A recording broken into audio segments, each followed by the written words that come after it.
वालेकुम एवरीवन। उम्मीद करता हूँ कि आप लोग बहुत खैरियत से होंगे। मेरा नाम मोहम्मद सलमान जंगड़ा है और मेरा ताल्लुक़ Salman and Rahil chartered accountant से है। दोस्तों, आज हम एफबीआर का जो एक एसआरओ आया है गाड़ियों से रिलेटेड, गाड़ियों पे जो यूज़ कार पे जो सेल टैक्स लगाया है उससे रिलेटेड जो एसआरओ आया है 931, उसके बारे में डिस्कस करेंगे। ये एक बड़ा हॉट टॉपिक है। हमारे बहुत से दोस्त, ख़ास तौर से हमारे डीलर हजरात जो गाड़ियों में डील करते हैं, उनकी बहुत क्वेरीज आ रही हैं कि भाई क्या है, इसकी क्या एप्लीकेबिलिटी है, आया ये एप्लीकेबल है या नहीं है, कब से एप्लीकेबल है। तो हम छोटी छोटी कुछ जो क्वेरीज हैं उस पर बात करेंगे और इस वीडियो के आखिर में एक मैं आपको अपना एनालिसिस भी दूंगा कि इसकी वजह से क्या इम्पैक्ट आएंगे। जाहिर सी बात है, हर जगह हर चीज़ के पॉजिटिव साइड भी होती है, कुछ नेगेटिव साइड्स भी होती हैं। तो आज हम इसको डिस्कस करेंगे। सबसे पहले तो हम डिस्कस करते हैं जो मेजर क्वेरी है कि भाई क्या सेल टैक्स है, किस पे सेल टैक्स लगाया गया है। बेसिकली ये वैल्यू एडिशन पे सेल टैक्स है। मिसाल के तौर पे वो मेरा डीलर दोस्त जिसने गाड़ी खरीदी है 12 लाख रुपए की एक आम आदमी से और बेची है 12.5 लाख रुपए की, तो 50,000 रुपये जो उसका गेन है उस पर वो 17% सेल टैक्स लगाएगा। यानी 50,000 पे 17% 8,500 रुपये सेल टैक्स बनता है। तो ये बेसिक इसकी एप्लीकेबिलिटी है। दूसरा सवाल कि इस पे रेट क्या है, क्योंकि जो एसआरओ आया उसमें रेट नहीं दिया गया।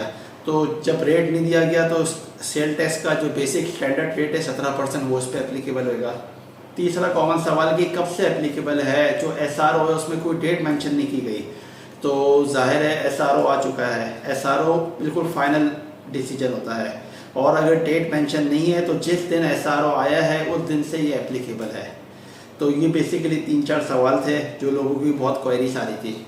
अब सवाल आता है कि आया इस एसआरओ की वजह से, इस जो चेंजेस आई है इसकी वजह से इम्पैक्ट क्या पड़ेगा। एक जो मेजर इम्पैक्ट मेरा अपना ख्याल है वो ये है कि जैसे प्रॉपर्टी में एक वैल्यू चलती है, एक एक्चुअल वैल्यू होती है और एक एफबीआर वैल्यू होती है, एक कस्टम वैल्यू होती है, एक टीसी वैल्यू होती है। इसी तरह गाड़ी में भी कोई कॉन्सेप्ट आ सकता है अगर ये एसआरओ गवर्नमेंट ने किसी तरह इम्प्लीमेंट करा दिया। आज के दिन पे जो डीलर्स हैं उन्होंने एक तरह से इस एसआरओ को मानने से इनकार ही किया हुआ है, कोई इस पर काम नहीं हो रहा।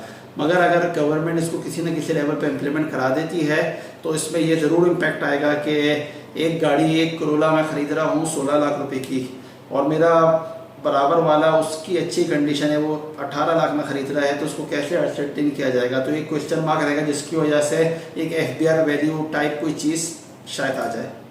दूसरा इम्पैक्ट ये आएगा कि ये जो एसआरओ है इसमें स्पेसिफिकली डीलर्स को टारगेट किया गया है, एक इंडिविजुअल को टारगेट नहीं किया गया।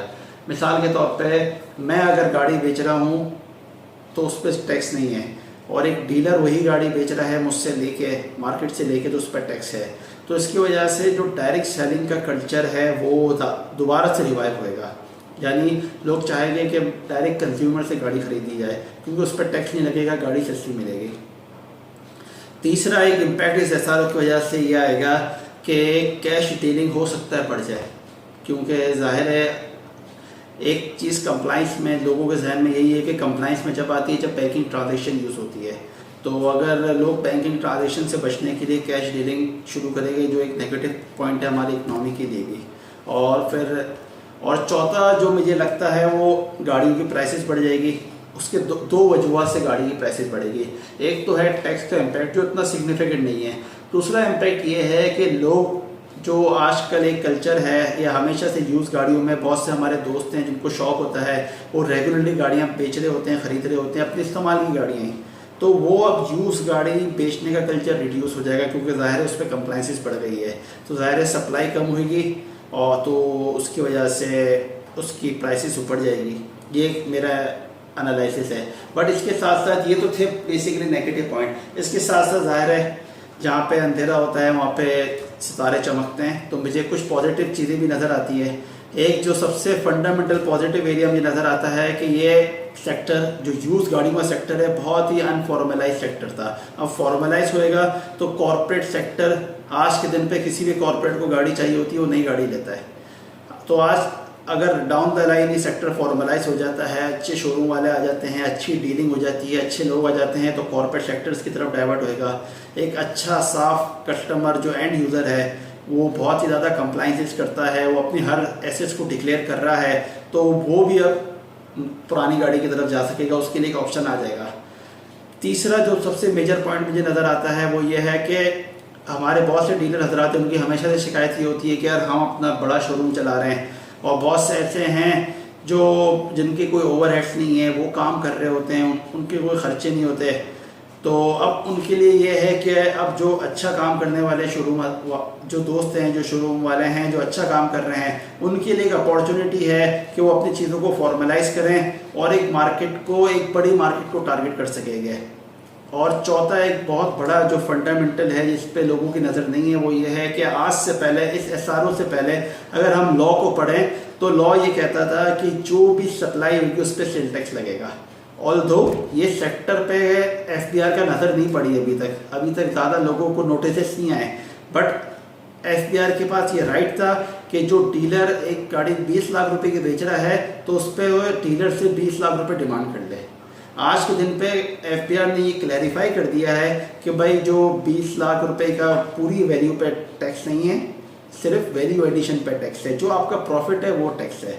तो ये भी एक बहुत बड़ा बेनिफिट है। वो डीलर जो बड़े लेवल पे काम कर रहे हैं, जो इंपोर्ट पे इन्वॉल्व हैं, तो उनके लिए एक बहुत बड़ा वैल्यू एडिशन है। और इसके साथ साथ जो इंपोर्ट हो रही है, जो डीलर हजरात डायरेक्ट इंपोर्ट कर रहे हैं, उनके लिए भी बेनिफिट है, क्योंकि इसमें यूज व्हीकल की बात की गई है, नई व्हीकल्स की बात नहीं गई। तो यानी जो इंपोर्टेड व्हीकल है वो बाय डिफ़ॉल्ट एग्जेम्प्टेड हो गए हैं। तो ये कुछ बेनिफिट्स भी हैं इसमें। तो जाहिर है अगर हम इसको पॉजिटिव लेंगे तो ये हमारे लिए फ़ायदेमंद है। तो मैं जितने भी हमारे दोस्त हैं जो डीलर हजरात हैं उनसे उनको एडवाइस ये करूँगा कि जाहिर है ऑल्दो टैक्स लगा है, तकलीफ़ हमें भी है, सबको तकलीफ़ होती है, बट हमारी इकनॉमी की ये ज़रूरत भी है, क्योंकि बैंकिंग ट्रांजैक्शन आज के दिन पे हमारी इकनॉमी की ज़रूरत है।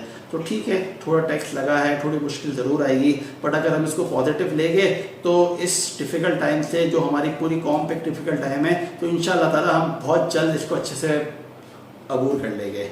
तो अब इससे रिलेटेड आपकी कोई भी क्वेरीज हो, कोई भी क्वेश्चन हो, तो you are most welcome. Please अपनी क्वेरीज हमसे डिस्कस करें, कमेंट्स में डिस्कस करें, मैसेज करें डायरेक्ट। और नेक्स्ट वीडियो तक के लिए अल्लाह हाफिज़, अपना बहुत ख्याल रखें। अस्सलाम वालेकुम।